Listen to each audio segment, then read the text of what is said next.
When the music kicked off and everyone started dancing, I escaped to the garden for some fresh air. As I sat down by the fountain and sighed, a soft object hit me squarely in the face. Then someone in black jumped down from the tree above me. Brought your favorite cheeseburger. Meredith, what are you doing here? And why would you hit me with a burger? Wait, are you dressed up like Catwoman? Yeah, it's been my look for weeks now. 1, it shows off my fantastic figure, which is a service to humanity. 2, every vigilante hero needs a costume, and I've always found Catwoman classy. 3, vigilante hero? You basically rob people. Yeah, like Robin Hood, stealing from the rich and giving to the poor. You steal for yourself. I am the poor. And what's all this you nonsense? Last time I checked, we were a team. But sis, what's taking so long with this mission? It's not that simple. It's pretty simple. You make this rich dude fall for you, get access to his vault, steal the painting, and we run off to Bora Bora. Are you having trouble making him fall for you? Maybe he hates your eyebrows. I don't know, but I feel like punching you in the face every time I see your eyebrows, which is basically every time I see your face. Shut up, Em. Everything's going fine. Okay, but hurry up. This catsuit is giving me a butt rash, even though I use baby powder under it. I want to put it away soon and retire on a beach in a bikini. Aren't you looking forward to it? Just take the stupid suit off. You're a con artist, not a cat burglar. And of course, I'm looking forward to it. You should go before you blow my cover. And thanks for the burger. It's not a gift. Duh. You're gonna pay me back. I've noted it in my diary. See ya. I couldn't help laughing as I saw her clumsily climb the wall, then fall over to the other side. But as I turned away, I felt troubled. The problem wasn't about making this rich guy I had to rob fall for me. He already had. The problem was, I'd fallen for him too. Let's start from the start, okay? Hi, I'm Claire, originally from Connecticut. And yes, you might have heard some fun words being used for me. Deceitful witch, manipulative liar, and con artist might come up, none of which is an exaggeration. But people change, okay? Before I tell you my crazy story, please like and subscribe.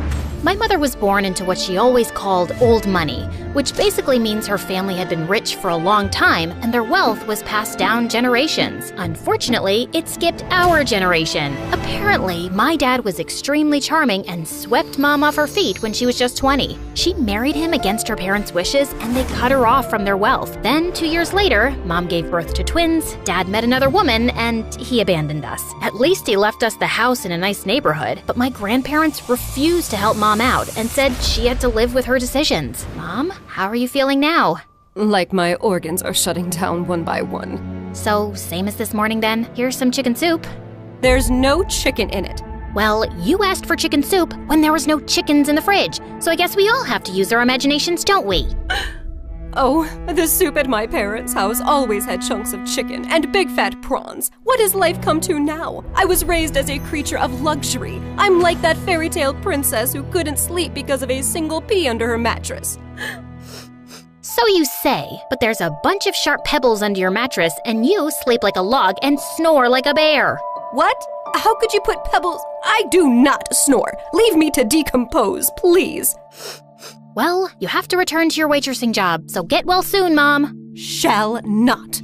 I loved Mom, but she was basically a spoiled, selfish child who just couldn't adapt to her changing fortunes and start acting like a freaking parent. My sister Meredith and I were twins, but we looked nothing alike. With her soft blonde hair and big baby blues, she looked like the kind of sweet soul who saved kittens from trees, helped old people across the road, and sang to birds. She didn't look like she had an ounce of evil in her, which wasn't true, like at all. But we'll come back to that later. From an early age, it was clear to me and Meredith that we had to be resourceful for money. I started doing odd jobs for our rich neighbors in the 8th grade, like raking their gardens, walking their dogs, and babysitting their kids. But Meredith was always finding more creative ways, like taking stupid boys in her class on paid exclusive tours to an alien site she'd discovered in the nearby forest. I'd seen her digging up the crater where the spaceship had landed, or selling youth water to high school girls, claiming she'd traveled far to the Fountain of Youth over summer break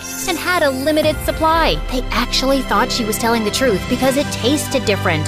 yeah, that's because she was filling up bottles from the neighbor's gross jacuzzi. People eventually caught on and stopped buying from her, and that's when she started stealing from me. But whenever I'd confront her, she'd throw a tantrum and deny it like I'd accused her of killing someone. So the next time, I hid money in my diary and made my latest entry. Dear Diary, guess what? What? When Mom took Meredith to the hospital for her sore throat the other day, the doctors made a shocking discovery. Meredith has a rare, incurable disease. She only has a few more months with us. We've decided not to tell her so she isn't scared and lives the rest of her short life in peace. Yes, I'm sad, but not that much because my baby sister is going to a better place. Anne's leaving me all her stuff. I knew my trick had worked when Meredith came down one morning with swollen eyes. When Mom asked her what was wrong, she burst into tears about her incurable disease. Where would you get an idea like that? Yes, Meredith, please tell Mom where you got this idea from. You wrote it in your... Oh, wait, you chubby witch! You made me believe I was dying! Meredith lunged at me and we went rolling all over the kitchen floor. But she ended up getting grounded for a month for stealing and invading my privacy. I soon started missing her at dinner time though. So late one night, I snuck into her room with ice cream to find her playing darts with my face as the target. I'm sorry you're stuck here, but you did steal from me. I know we don't have a lot right now, but we'll work hard and make money in the future. But the future is in the future. What do I do now when I need money for mascara and gummy bears? Maybe we can think of some business idea. Oh, I thought you'd never ask. She pulled out a box from under her bed full of t-shirts. So you know my friend George, the next-door gardener's nephew? Apparently he volunteers at a mental institution every weekend.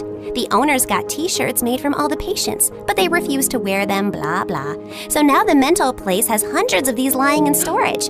George said he can score them for me, and we could have our own t-shirt range with cute things written on them. Look, here's one I made for myself. I want to go to Bora Bora, but I'm Bora Bora. Please help me. Funny. I'm very serious, actually. I'm gonna live in Bora Bora one day. So, are we selling these t-shirts? I'm in. I also made one for you. That'll be $10, thanks. Money can't buy happiness, but poverty can't buy anything. Please help me. You should pay me for wearing this. Meredith didn't have the best reputation in our neighborhood or school to sell things, so we decided to hit the other end of town and set up a t-shirt stall outside a private school. With my salesmanship and Meredith's flirting, we managed to sell quite a few on the first day. We started setting up shop at different locations, and one day as we were heading home, Meredith suddenly said she had to pee really badly. So we walked up to the closest house to ask if they'd let us use the bathroom. We rang the bell, but no one seemed to be home. I was peeking in through the window when suddenly I turned around to see Meredith already crawling halfway through one. Are you crazy? That's breaking and entering! I'll kick in your face so hard that you'll need plastic surgery, which we don't have money for. If you don't want to be ugly for the rest of your life, let me pee. I let her go and was standing guard at the door when, to my horror, a car suddenly pulled into the driveway and a snooty woman stepped out. Hey, you girl. What are you doing lurking around my house? Were you thinking of breaking in? What? No, of course not. I'm a Girl Scout selling cookies. Yeah, I study in the, Aston Bridge School for Girls. Oh, I see. It's a lovely school. I know many people whose children go there. Sorry for my mistake. I'll be happy to buy some cookies from you. Put me down for 20 boxes. Sure. It's, $5 a box, so that'll be $100. I'm putting your name down on my list, and I'll drop them by tomorrow. That's perfect, sweetie. Here's the money. I'll see you soon. Just then, I saw Meredith slip out the window, and as soon as the lady went in, we ran like crazy down the block and then collapsed on some grass. Look, I took some pastries from her kitchen. Perfect for a spontaneous picnic. That's stealing! Oh, you're one to talk. I heard the whole cookie conversation from inside. You took that lady's money and you're never gonna give her any cookies. I was just trying to distract her before she caught your butt. I didn't think she'd be dumb enough to actually give me the money. I can return it. Look, she didn't do it out of the goodness of her heart. She's a rich snob who was being really rude till she thought you were someone rich too. You didn't force her to give you money at gunpoint. Oh, Claire, this has just given me the best idea. You're not serious. Yes, I am. Dumb people deserve to be tricked. And what does $100 mean to someone who has a gold toilet seat? I knew it was wrong, but it was also so easy. And before I knew it, Meredith and I were wearing private school uniforms and hitting different neighborhoods collecting money for Girl Scout cookies that we had no intention to deliver. We made $2,000 in a month. But one day, when we went up to a rich old lady's house, she invited us in and even offered us cake as we signed her up. How many boxes will that be, ma'am? Oh, none, thank you. You see, I don't buy imaginary cookies. What? I'd heard that there were 2 conning Girl Scouts in town, and I was ready for you.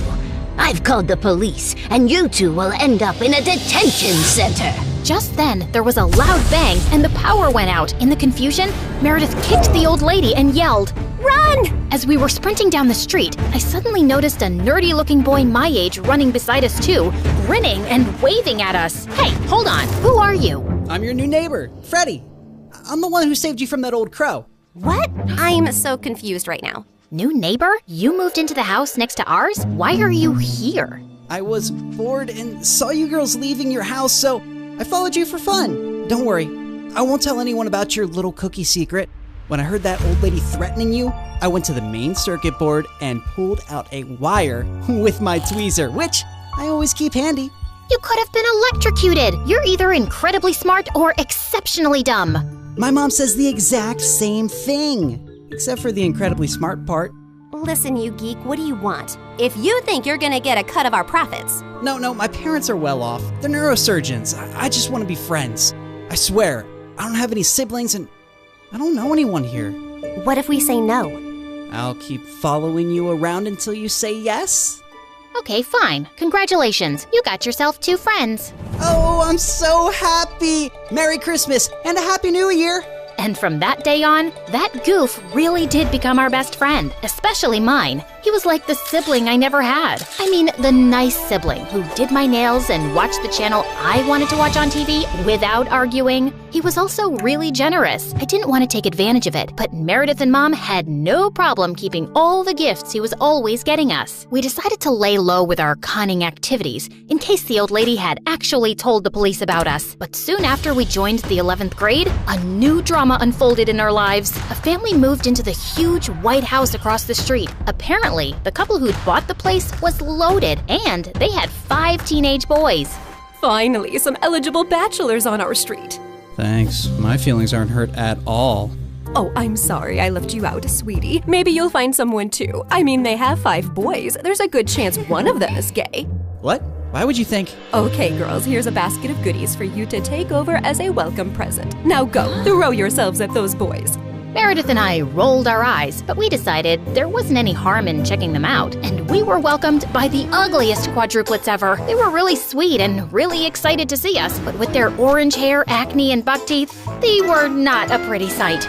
Man, I feel sorry for those parents. Like, you know, Mom got one average-looking kid, but God made it up by giving her me. But those parents, oof, God decided to use copy-paste on that ugly model. They must have done something terrible to deserve this. You are so rude. Oh, shut up. I know you're thinking the same. I just have the guts to say it out loud. But then a day later, I'd just woken up when the bell rang, and I opened the door to find the most gorgeous boy ever standing outside.